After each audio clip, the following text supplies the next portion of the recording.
ಬೆಂಗಳೂರು ಸೇರಿದಂತೆ ಕರ್ನಾಟಕದಲ್ಲಿ 4 ದಿನ ರಣಭೀಕರ ಮಳೆ, ಆರೆಂಜ್ ಮತ್ತು ಯೆಲ್ಲೋ ಅಲರ್ಟ್ ಘೋಷಣೆ. ಬೆಂಗಳೂರು ಸೇರಿದಂತೆ ರಾಜ್ಯದ ಹಲವು ಜಿಲ್ಲೆಗಳಲ್ಲಿ ಇಂದಿನಿಂದ 4 ದಿನಗಳ ಕಾಲ ಭಾರಿ ಮಳೆಯಾಗುತ್ತೆ ಅಂತ ಹೇಳಿ ಭಾರತೀಯ ಹವಾಮಾನ ಇಲಾಖೆ ಮುನ್ಸೂಚನೆ ಕೊಟ್ಟಿದೆ. ಬೆಂಗಳೂರಿನಲ್ಲಿ ಕಳೆದ 1 ವಾರದಿಂದ ಬಿಸಿಲ ಝಳವಿತ್ತು. ಗುರುವಾರ ಸಂಜೆ ಬೆಂಗಳೂರಿನಲ್ಲಿ ಧಾರಾಕಾರ ಮಳೆ ಕೂಡ ಆಗಿತ್ತು. ಜೊತೆಗೆ ತಂಪಾದ ವಾತಾವರಣ ನಿರ್ಮಾಣ ಆಗಿತ್ತು. ಇಂದು ಅಂದ್ರೆ ಮೇ 2ನೇ ತಾರೀಕು ಬೆಂಗಳೂರು ಸೇರಿದಂತೆ ರಾಜ್ಯದ ಹಲವು ಜಿಲ್ಲೆಗಳಲ್ಲಿ ಧಾರಾಕಾರ ಮಳೆ ಮುಂದುವರಿಯುತ್ತೆ.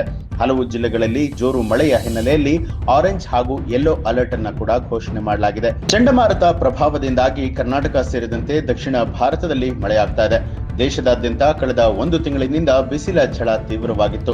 ಇದೀಗ ಬಿಸಿಲ ಝಳ ತುಸು ಇಳಿಕೆಯಾಗಿದ್ದು ವಿವಿಧೆಡೆಯಲ್ಲಿ ಧಾರಾಕಾರ ಮಳೆಯಾಗ್ತಾ ಇದೆ. ಇಂದಿನಿಂದ ಬೆಂಗಳೂರು ಸೇರಿದಂತೆ ವಿವಿಧ ಭಾಗದಲ್ಲಿ ಧಾರಾಕಾರ ಮಳೆ ಮುಂದುವರಿಯಲಿದೆ ಅಂತ ಹೇಳಿ ಹವಾಮಾನ ಇಲಾಖೆ ವರದಿಯಲ್ಲಿ ಹೇಳಿದೆ. ದಕ್ಷಿಣ ಒಳನಾಡಿನಲ್ಲಿ ಗಾಳಿಯ ವೇಗ ಪ್ರತಿ ಗಂಟೆಗೆ 50ರಿಂದ 60 ಕಿಲೋಮೀಟರ್ನಲ್ಲಿ ಇರಲಿದೆ. ಕೊಡಗು, ಮೈಸೂರು, ತುಮಕೂರು, ಚಿಕ್ಕಮಗಳೂರು ಹಾಗೂ ಹಾಸನದಲ್ಲೂ ಕೂಡ ಭಾರಿ ಮಳೆಯಾಗಲಿದೆ.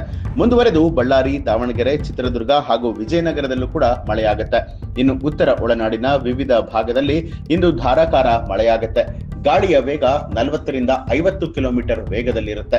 ಹಾವೇರಿ, ಧಾರವಾಡ, ಗದಗ, ಕಲಬುರಗಿ, ಯಾದಗಿರಿ, ರಾಯಚೂರು ಹಾಗೂ ಕೊಪ್ಪಳ ಜಿಲ್ಲೆಗಳಲ್ಲಿ ಧಾರಾಕಾರ ಮಳೆಯಾಗುತ್ತೆ. ಕರಾವಳಿಯ ಉಡುಪಿ ಹಾಗೂ ದಕ್ಷಿಣ ಕನ್ನಡ ಜಿಲ್ಲೆಗಳಲ್ಲೂ ಕೂಡ ಇಂದು ಮಳೆಯಾಗುತ್ತೆ. ಆದರೆ ಉತ್ತರ ಕನ್ನಡದಲ್ಲಿ ಒಣಹವೆ ಇರಲಿದೆ ಅಂತ ಹೇಳಿ ಭಾರತೀಯ ಹವಾಮಾನ ಇಲಾಖೆ ತಿಳಿಸಿದೆ.